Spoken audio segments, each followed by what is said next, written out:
right, it's time. It's time for your 820 latest episode. 820 on the dial, 820 on the scorecard, hopefully. Number one in your heart from your host, Ming, Ahmad. All right, today's topic is called No Weary for the Best. No weary for the best.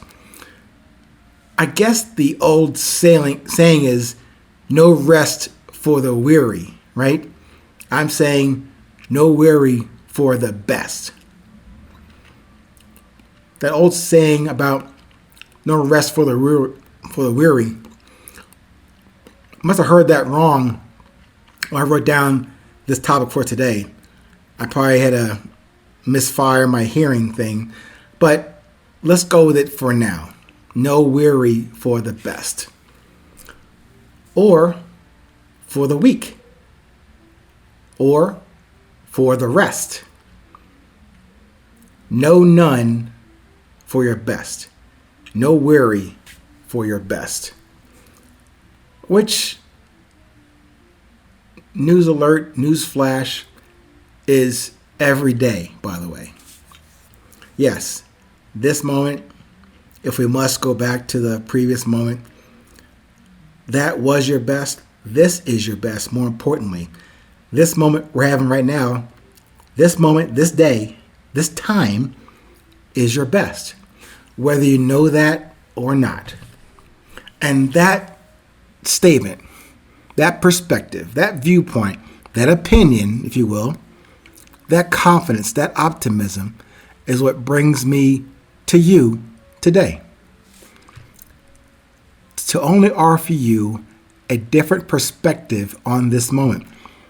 One of the guarantees I made, actually the only guarantee I'll make to you from my heart to you, my heart to your heart, is while I cannot change your life, I'd like to improve it, but I can guarantee to change your perspective on this present moment and with every 820 podcast episode. So I'm offering you that today on this moment, and maybe also, if I have to, on a retrospective on moments before this one. I'm not a proponent or advocate for looking back on anything. You know that by now.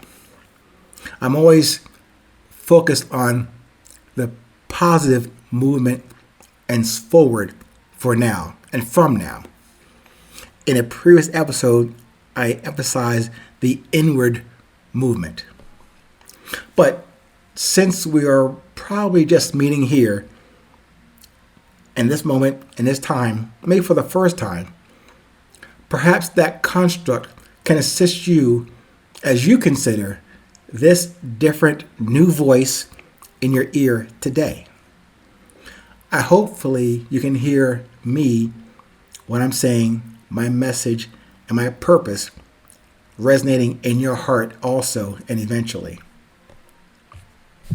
Your best didn't just happen yesterday or about a high school prom back in the day or at your master's graduation or school celebration or at your wedding or at your divorce.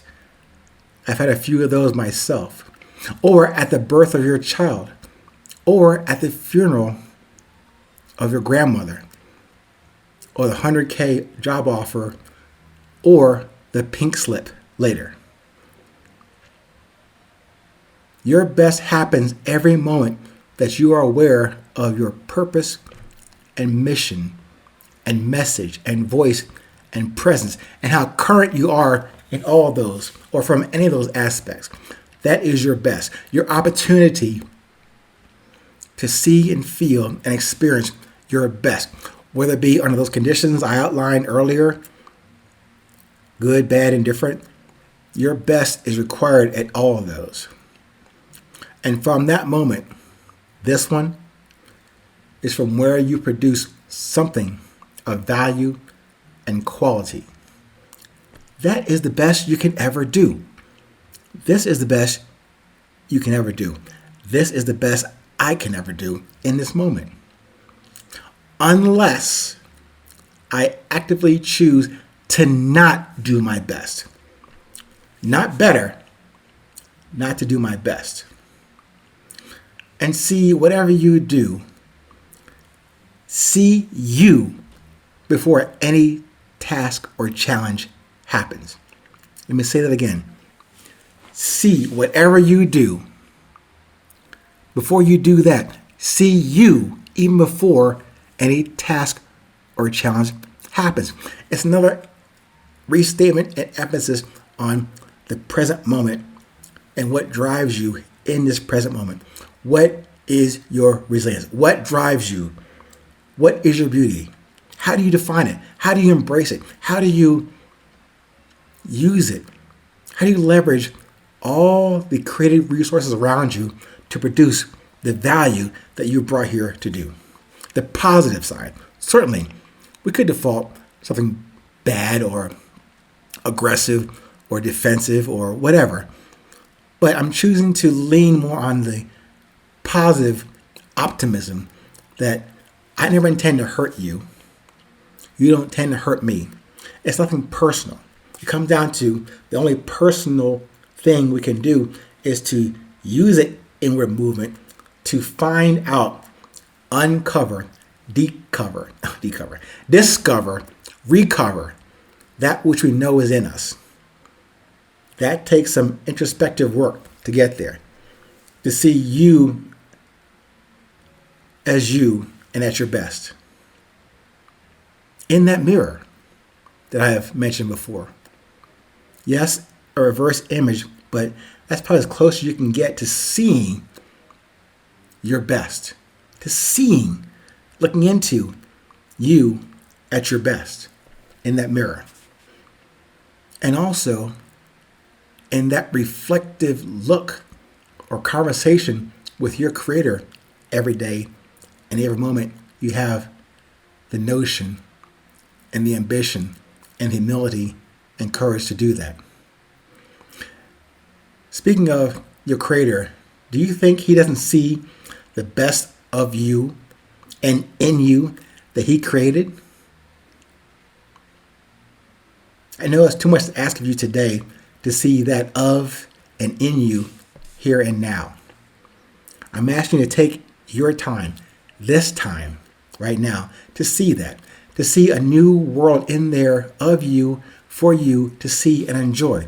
And just remember, once you get a glimpse of that grace, understanding that purpose, that message, that voice, that image, that feeling, that miracle, that beauty inside of you that is now coming out of you, good to see it. But now, take it outside. There's no time to be selfish with your best. No more rest for the best. Stay present. Stay current. Remember, it's still 8:20.